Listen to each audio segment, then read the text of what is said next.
Welcome to the Tarryn Reeves Show, the podcast for elite entrepreneurs, visionary leaders, and high-impact CEOs who are ready to grow their brand, amplify their message, and build a legacy. I'm your host, Tarryn Reeves, multiple international best-selling author, publishing strategist, and founder of Automatic Authority Publishing and Press House. Each week, we dive into powerful conversations with trailblazing entrepreneurs and changemakers who are using storytelling to scale their business and impact. So grab your favorite drink, settle in, and get ready for a dose of inspiration, strategy, and the truth behind what it really takes to turn your wisdom into wealth. Today on the show, we have Elijah Khasabo, who is the founder of Vidovo, a fast-growing UGC and influencer platform helping brands scale authentic, high-performing creator content. He started the company at just 19 while still in college and has since grown into a platform used by over 100 brands. With roots in e-commerce and a viral video that sparked his passion for the creator economy, Elijah has built Vidovo through grit, creativity, and a results-first mindset. Today, he's on a mission to make the creator economy more accessible for brands and creators and to show how authentic storytelling always outperforms polished ads. Elijah, welcome to the show. Thank you for having me. That was a great introduction. It's all you. It is all you. Now, I have actually used your platform myself, and it is a great creation. So you must be very, very proud. I want to talk about the origin story and how this all happened, because creating a company at 19 in college, most people are out drinking, partying, doing all of those things. But Yep. apparently not you. So take us back to the beginning. 19 years old, college student, running your first company from your bedroom, which is where a lot of us start. Yep. What happened? What made you take the leap when most people your age at that time still figuring out life? Yeah. I made the rash decision to not go to college right away.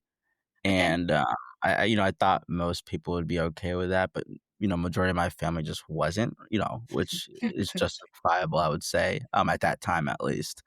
So it kind of put me in this boat where I'm like, okay, well, it's too late. I can't apply anywhere, so I have to go get a job or I have to figure something out. So I applied to like about 70 to 80 jobs, I would say. Probably had about 3 interviews, and maybe one of them was like a positive interaction, right? And after that interview, I decided to not pick up with a job. There's a whole background story to that, but it's because I actually ran like a stock and crypto Discord server in high school. I knew the fundamentals of like entrepreneurship just from that. And because of that, I always wanted to be an entrepreneur, which is why I just didn't go to college right away, right? In all the interviews I had, which was only like 3 or 4, I never brought up what I built in high school. But for this one, I was like, I got to do it because I'm not getting a single job. And I'll never forget, he asked me, if you did all this in high school, why are you looking for a job? And that job was door-to-door sales. It was the easiest entry-level job you could get at that age. So, like, his question was pretty fair, I would say. And I was like, wow, this guy's right. So I ended up not taking a job, and I tried to just create any business idea. I mean, I tried partnerships with other people. I tried presenting ideas to other people. I've had ideas stolen, right? Like I've tried everything and nothing was clicking. I maybe tried 8 or 9 business ideas until I actually got into drop shipping, right? So that's when you create your own store, sell this product from basically from Alibaba. I tried 2 products, they both flopped. And I got to a third product, which was a door closer, right? And it was a pretty cool product. At least I like to think so. Looking back, it was probably not the coolest thing ever. Uh, and I grew the Discord in high school through affiliate marketing. So I'd get like high school kids from all over the world, literally, not just from the US, from all over the world, just to make TikToks about it, right? And I kind of followed the same model with this product. I'm like, okay, I'm just going to find people who I can pay on an affiliate basis. And that's what I did, but it wasn't working. And I was struggling to find good content. I'll never forget, a creator approached me and they're like, hey, like just buy a video from me. It's $50. I was like, okay, cool. That sounds great. But he's like, no, you have to pay me up front. Like you pay me and I give you the video and it's yours to keep. And I'm like, I'm not doing that. Like I pay people based on what they earn me. So we had like a little back and forth. But that was UGC at the time. It was so fresh and so new. No one really knew the term, which by definition is technically not the term, but by our like creator generated content, I would say it was the term at the time, or and still is basically. Um, I was like, fine, why not? And that video ended up getting me 15 million views organically. So in my head, I'm like, instead of trying to sell this product, why don't I just go sell videos to other people like me. And that's literally how it started. I would sell videos to other drop shippers, other very small brands, and it would be like $15 a video, then 20, then 30, then 40. It was definitely some tough times, but it ended up working out like that. Then I like built like a solo agency out of it. And then through that solo agency, I met my co-founder who was building an app at the time.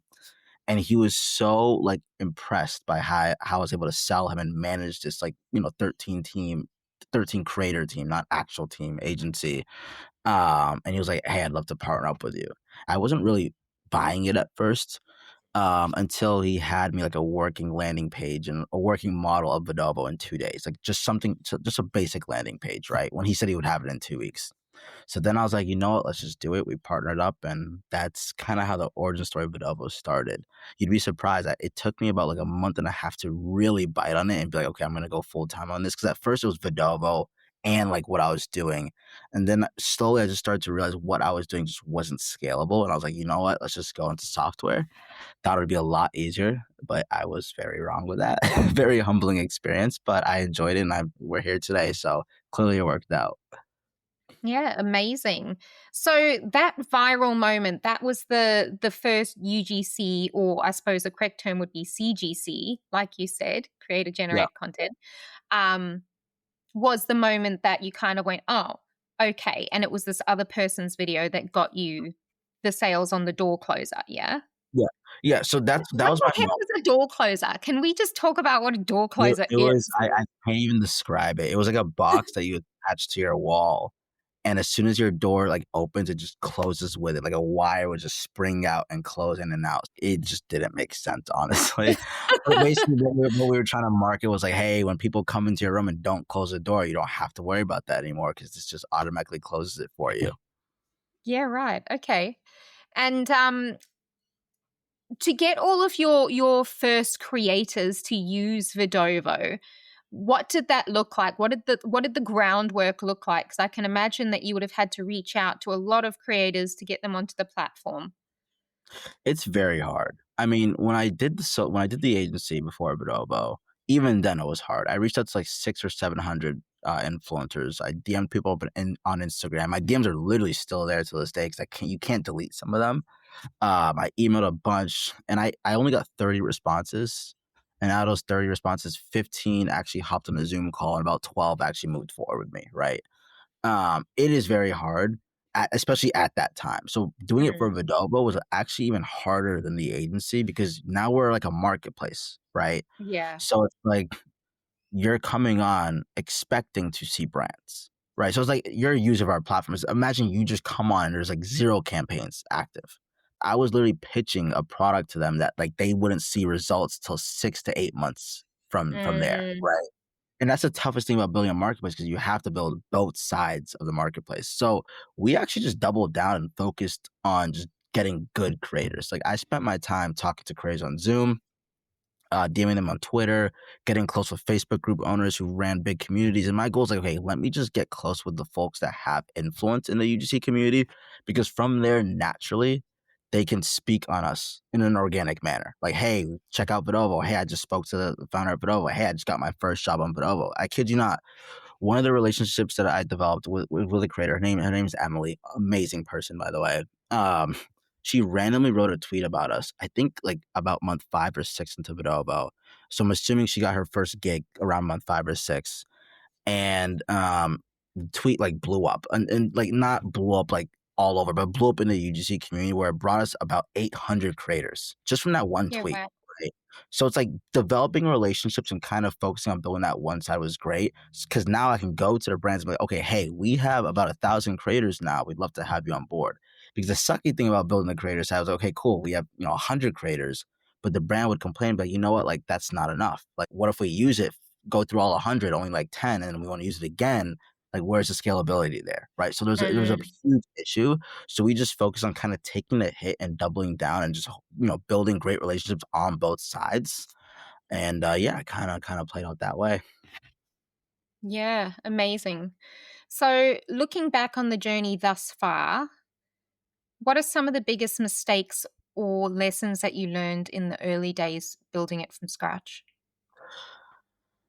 That's a great question. And there's so many answers I could kind of ping to this, but I would say probably the biggest mistake was thinking it was gonna be easier than it actually was. I Mm, thought, "Okay, boohoo, we have a software, like, this is a great product. All we have to do is get both sides, and after that, it's like, it's great, it's good." Because I would literally watch videos or watch how other companies build, and it just seemed a lot easier, and that kinda, like, defined the moment of, like, "Okay, I understand why people quit." Right? mm, I wasn't gonna quit myself, but, like, I understood why. Because those beginning days, I mean, I looked at the Stripe dashboard, it would say 0, like, every single day. It would never move. I actually have a photo on my phone for the first time. I think this was, like, month 7 or 8. It's, like, $400 in one day, and I'm like, "This is the coolest thing ever." Like, I can't believe we made $400 in one day. Like, one day, this is gonna be a normal thing, right? mm, But I think thinking it was easier than it actually was, like, my biggest mistake, not being able to drop my ego right away. Like, "Oh, cool, I ran this Discord server in high school, and it honestly did really well," right? I thought, like, everything was gonna be like that in business, but I probably just got a little luck on my side in the beginning. The agency, I won't lie, it did pretty well in the first 2 months, better than Vidovo did in the first 6. So in my yeah, head, I just came in with, like, this mindset, like, "Oh, I've done this before, shouldn't be hard, like, I'm that entrepreneur." And I think learning how to drop your ego and kind of humble yourself and, take accountability in those moments where, what, I need to learn and just be curious. That was my biggest mistake. I wish I did it a lot earlier. It took me a while to kind of get to that mindset. yeah. Yeah, I hear you. Entrepreneurship, when those numbers aren't going up, you kind of it's very soul destroying, and so many people do give up. Yeah. I think year 9 in business, and I have wanted to quit so many times, and I always say to people, if you don't want to quit at least like twice a day, are you even running your own business? Yeah. Is No. it a thing? The difference is to just get up and keep going. And I really think that that comes down to loving what you do as well as understanding why you do it. What are your thoughts on that? I do believe you have to love what you do. Like I did love working, and I also came with the mindset where I had nothing to lose. Like as you said, I was young. I mean, I started at 19. I'm 22 now as of last month, literally a month ago today.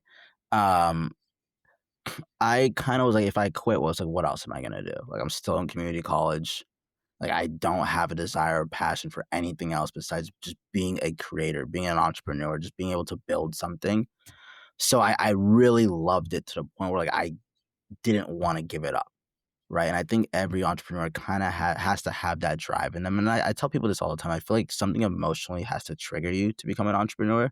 Like, we didn't just all become entrepreneurs, just become all entrepreneurs, it just doesn't make sense. Something emotionally triggered us as individuals, something lit a fire in us, and then to keep that fire going, you obviously have to stay disciplined throughout the whole journey, which I think is the biggest key to it. Mm. And I think loving everything I do, having a passion for it, and being able to provide and help others and solve a problem ultimately is great. Like at the end of the day, the problem we solved, like it was hard to get video, it was hard to work with good creators, hard to find good creators, right? So I would probably say that. And what was the emotional trigger for you? Let's dive deeper into that, because just the thought of what else am I going to do? Let's go deeper. What was your emotional drive? I mean, for Vidovo specifically, I would say the doubt I just got in general from, making the rash decision to not go to college. I mean, you make that decision, a lot of people look at you sideways. I don't Mm, think that'll be a normal thing 5 to 10 years from now. I think people start to be like, "Okay, it's a little bit normal to also not choose to go to college." I mean, by the way, I'm still in college now. I have nothing bad to say about college, although I do think the prices are a little bit absurd, and I could go all day about that, right? But I think, like, just wanting to just prove people wrong, which I don't live by that anymore now. Like I really don't. But at that moment, I think that's what triggered something in me, right? And mm, then also just seeing my mother work so hard for us. And to me, it's like if I don't even match that energy or at least, strive beyond the energy she's put into us, like who am I as a person, right? Like she's done so much mm. for us. And all I did, I was a troublemaker growing up. I just got in trouble a lot. Not like a bad kid, an idiot. Like I was just do stupid stuff, right? So it's like, I imagine think there's that's always, a guy thing. yeah. It's, I it's have a a, son, and yeah, it's definitely a guy thing. yeah, that's kind of like I had to get by that. Doing it for her and just kind of like realizing like I got to have worth, because I truly believe the goal in life is to better oneself. And it's like, how am I Mm. bettering myself if let's say I don't go to college, I just do nothing.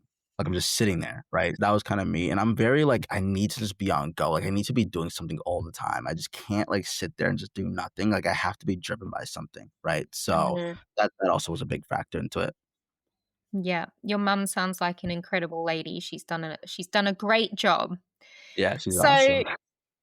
let's talk discipline and motivation because they are different. Yeah. Um, and like you said, I think discipline is something that if you are going to succeed as an entrepreneur or a creator or anything like that, doing something for yourself, Yeah. you have to have discipline. It's getting up at 5 a.m. when everyone else is getting up at 9 a.m. It's Yeah. working in your lunch hour if you need to.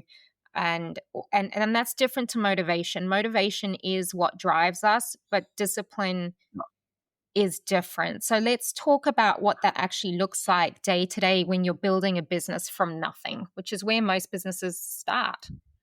Yeah. You know, people talk about motivation, but I truly believe it just fades. I mean, discipline pretty much gets you through the days that just suck. Rejections, failed launches, 2 a.m. problem solving. I had a lot of those.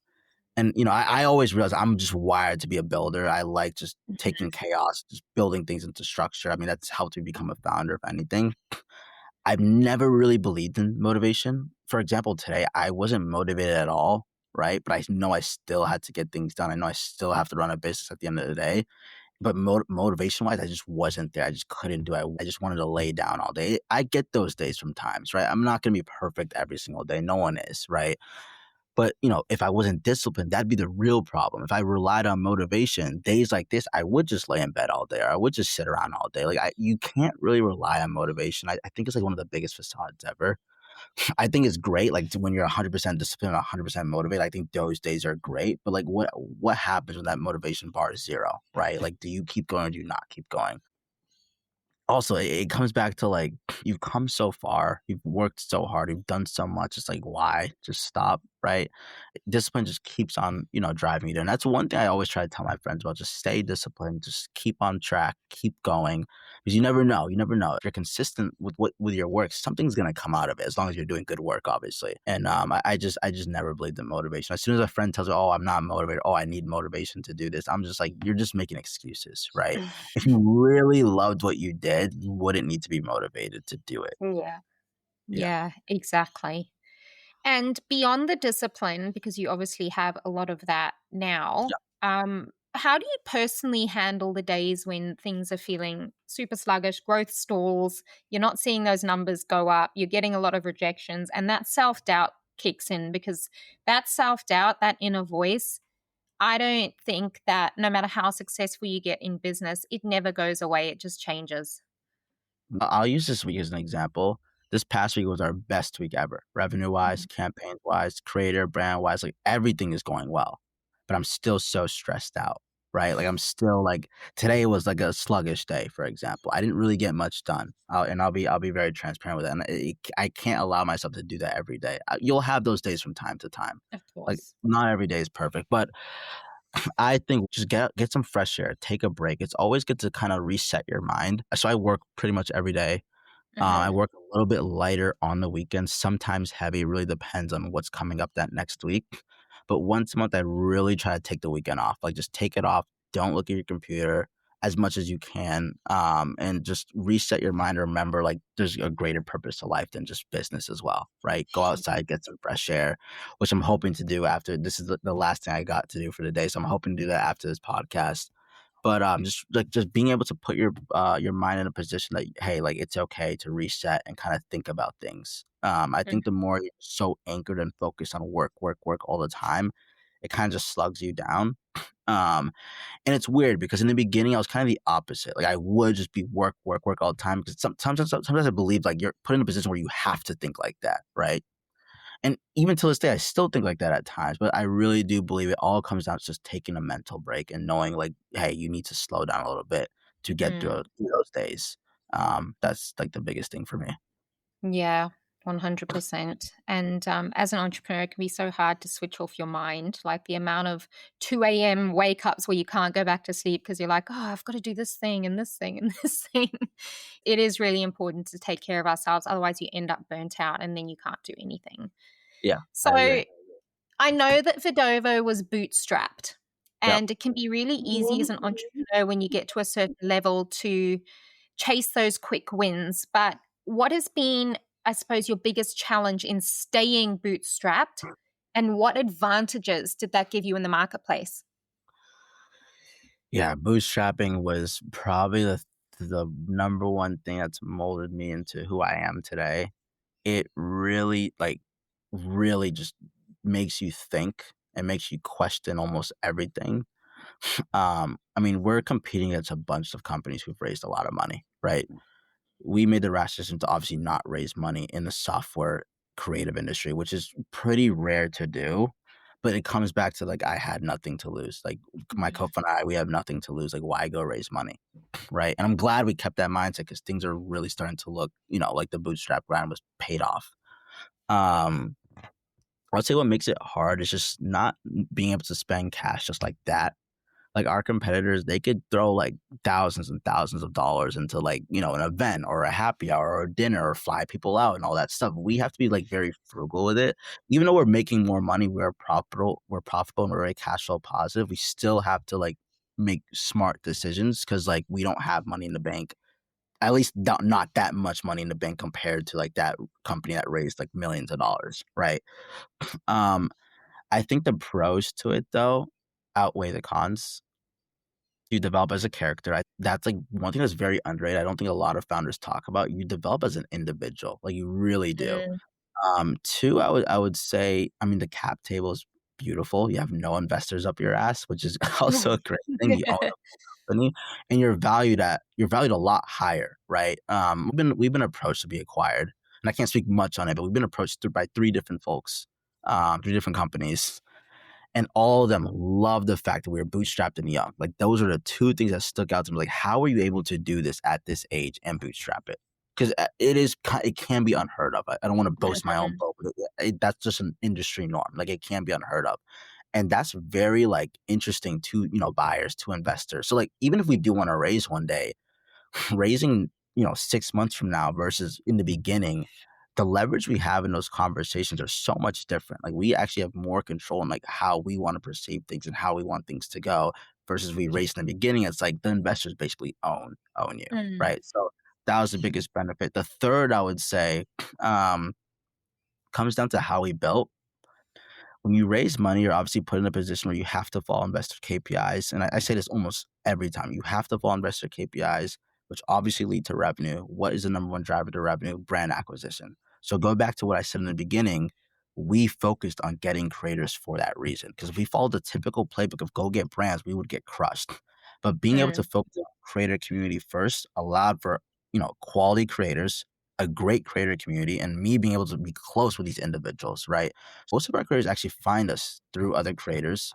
Most of our brands also find us through creators, which can be unheard of in our industry.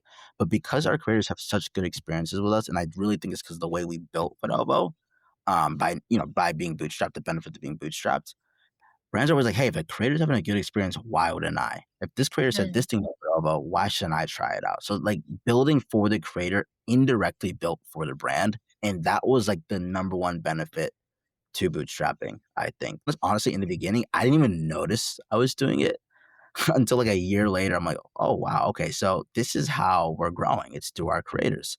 We had a TikTok go out the other day, like two TikToks, over 1 million views. Just creators talking about their experience with us, brought in more creators. Those more creators talk about us. It's very likely a brand will eventually see one of those videos, at least just one brand. And that's just, an acquisition channel. So using our creators in an organic manner has been huge for us by being in a bootstrap position. Yep, 100%. Let's talk about the creator economy because it has taken off um, over the years, and it's one of the fastest changing competitive spaces now.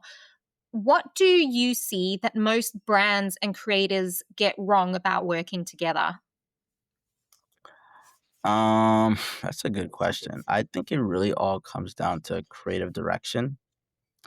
Mm. Brands, I think, get stuff wrong when they rely too much on a scripted or polished brief or example or script for that creator.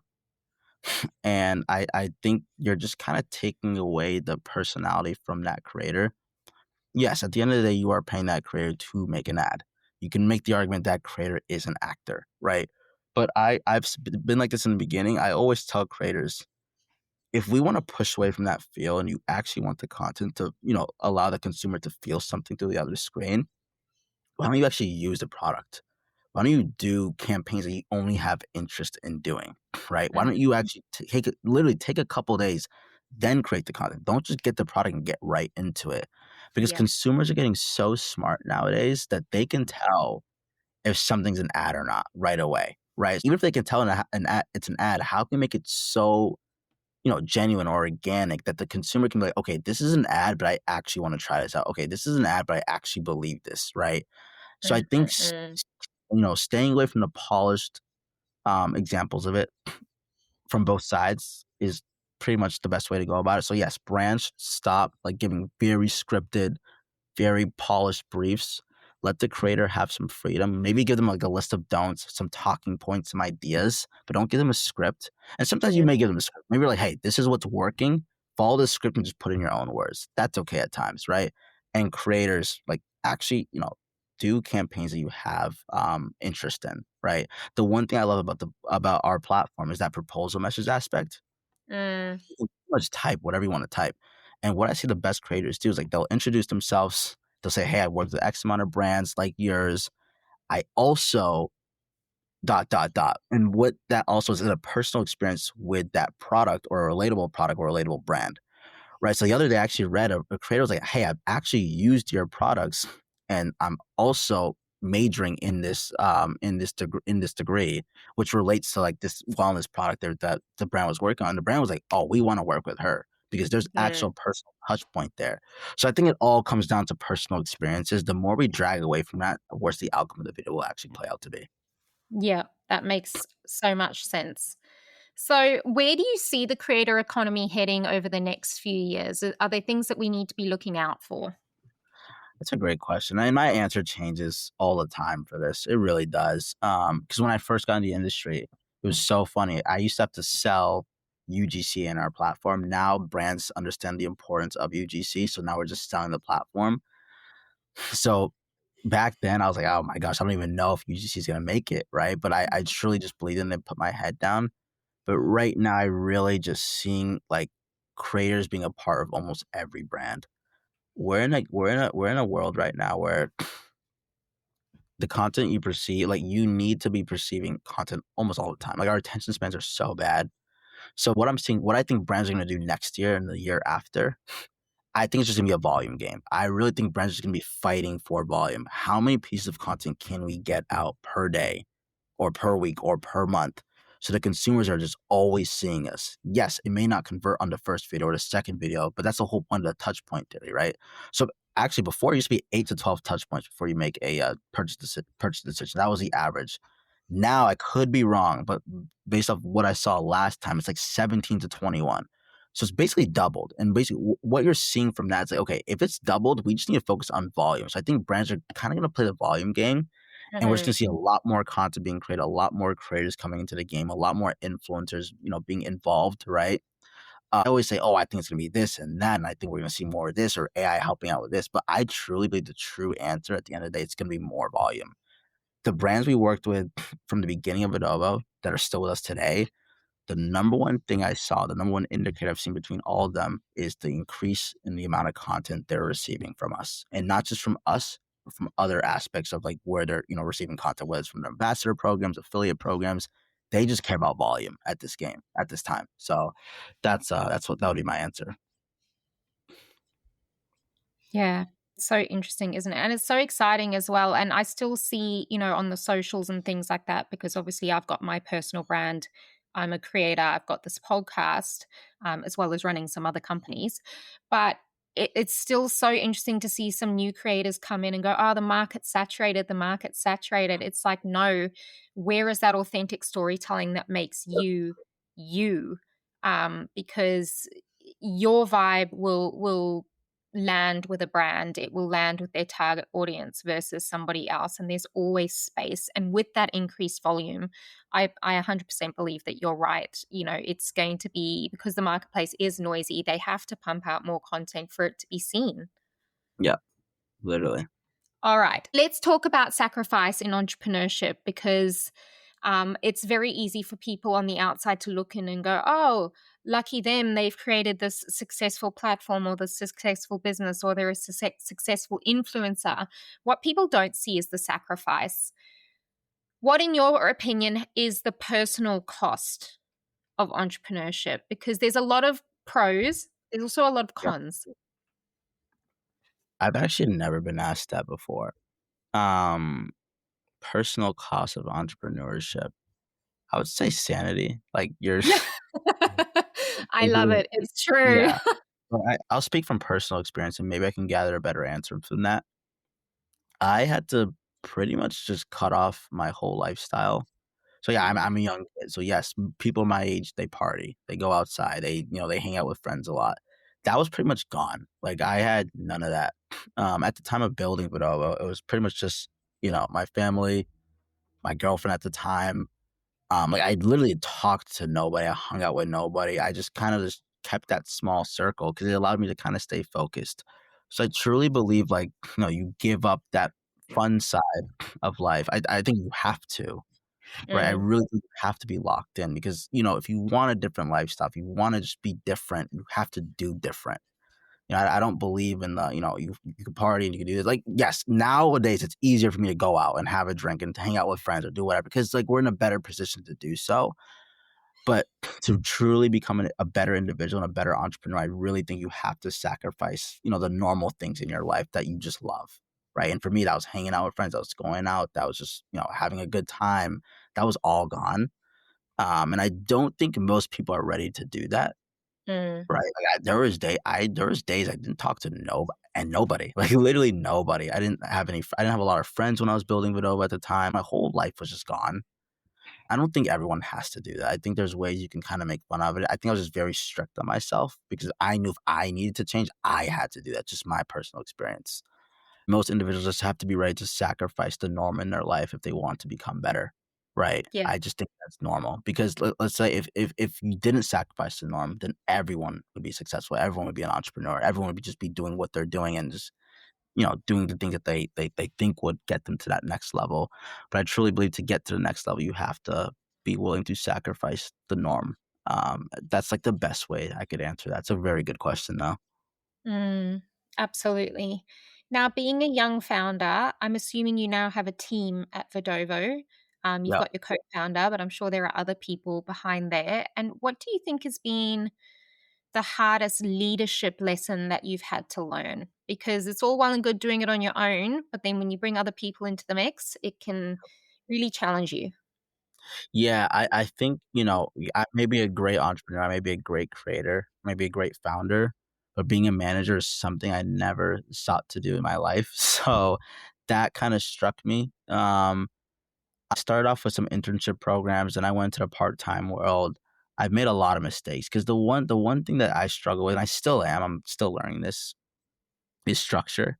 I Mhm. don't really have a background in corporate. I mean, I worked at TJ Maxx as a sales associate on the Yeah. floor or, selling the TJ Maxx gift cards or whatever, but I had no structure. I don't know what a Slack channel looked like. I don't know what project management tools people are using. I just used my Google Sheets, my notes, and all that type of stuff. So it's funny because when I actually start to hire people and bring people on, I realized very quickly that not everyone can follow that demeanor. Like you have to have structure set up. And I'll never forget. I was like, okay, cool. What tools do I get? How can I make this easier for people? What is like good structure? Like let me talk to some other founders. And I think structure has been the hardest thing. And I'm still learning it till this day for me to follow. I've also have hired pretty much all juniors or entry levels or interns, right? So at that level, they don't come from a background either. They're learning from me. Right, which is funny because I'm as of today, I actually put up a couple of job applications today and 2 days ago. we're in the midst of hiring, right? And I'm hoping to hire an individual, at least in one of the roles, that has like true background experience that I can learn from. So I think being a leader right now, I need to just be able to adapt and learn from other folks, and kind of apply those systems like within Vidovo and just build culture from that, right? Like I said, it comes down to dropping the ego and being curious. Mm. I was very willing to learn from the interns and from the part-timers what I could learn. I always ask for feedback all the single time. Like, guys, rip me apart if you can, please, because I'm trying to learn. But yeah, I mean, it's fun. I never thought I would actually have a team. It's funny because I've always wanted to have a team, and I mean, we're great. It's a fairly small team. There's about 8 of us right now. Everyone's part-time though, so these next 2 roles will be the first 2 official full-time roles, right? But yeah, that's kind of what I would say structure and, being able to willing to learn from others and build from there. Very cool. And when you think about the future, what kind of legacy are you wanting to build through Vidovo and beyond it? You know, I've always been a huge believer in the creator economy. I mean, that's kind of how I grew my Discord.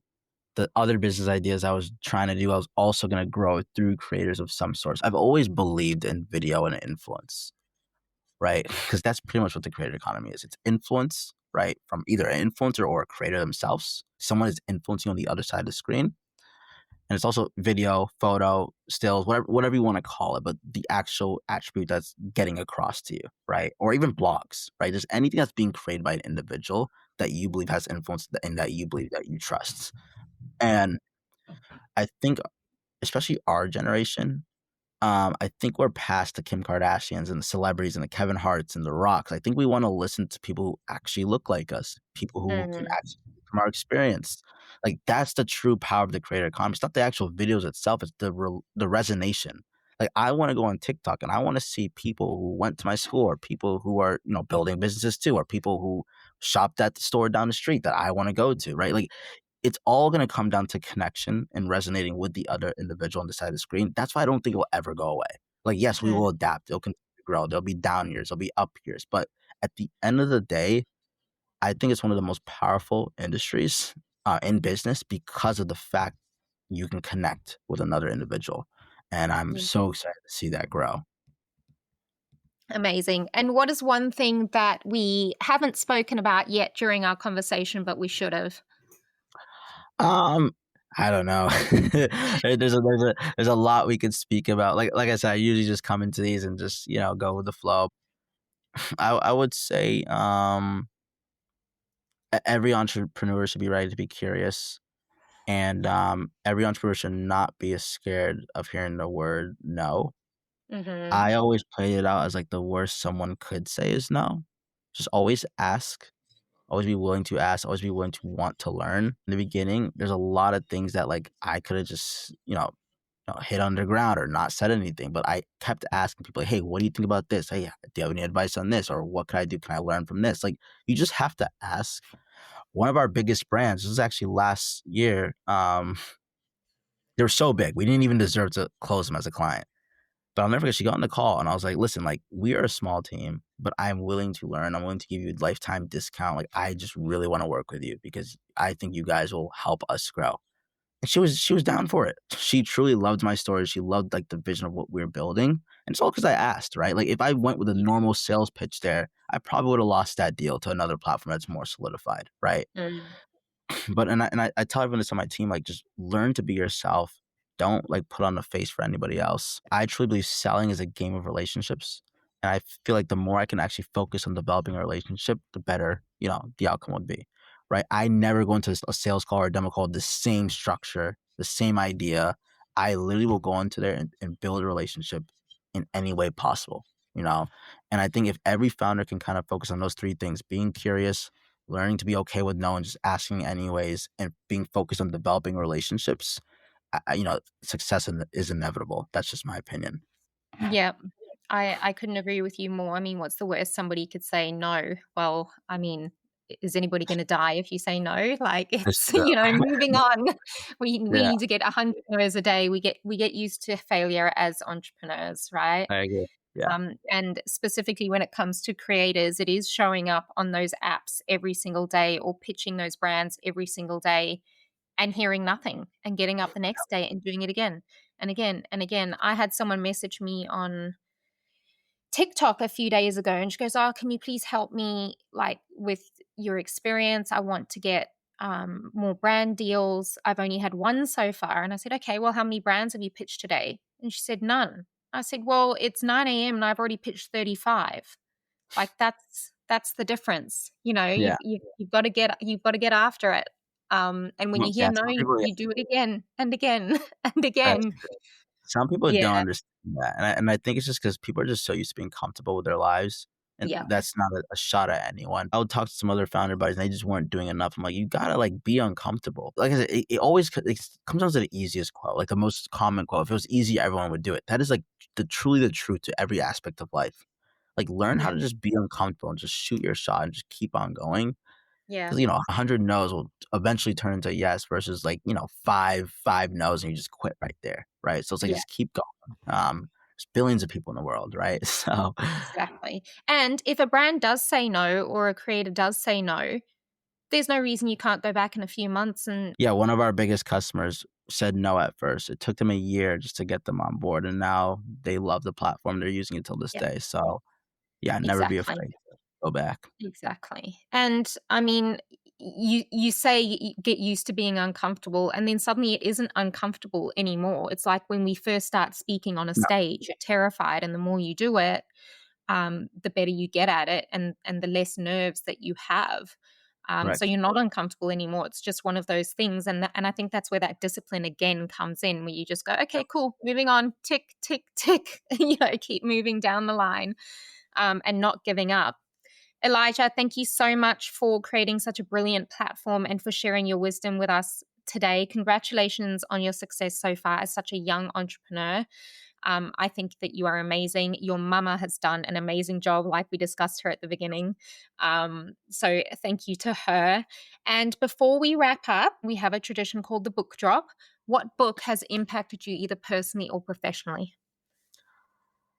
Right now, and I'm not a reader, I will say, right? I read maybe a couple books a year, and it's only when, like, it's recommended to me. Like, I've never been a reader. I'm reading a book called Unreasonable Hospitality. It's an Mm, amazing book. I truly recommend it to anyone listening to this. And it just teaches you about hospitality. It's a guy like that's in the restaurant business, and the biggest takeaway I have from it is, like, people may forget what you said, they may forget what you did, but they'll never forget how you made them feel. And I think that's just so powerful. hmm Like, people never forget how you made them feel, so give them the best service possible at every chance you can, right? And I think that's how we've grown very well at Vidovo, was being able to make sure people are happy at all times and they feel good about the service, right?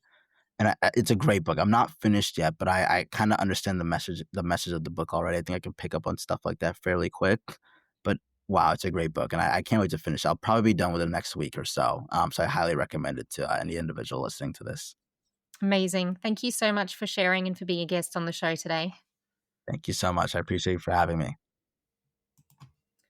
Thanks for tuning in to the Tarryn Reeves Show. If today's episode lit a fire in you, share it with someone who needs to hear it. And don't forget to subscribe so you never miss a story that could transform your business.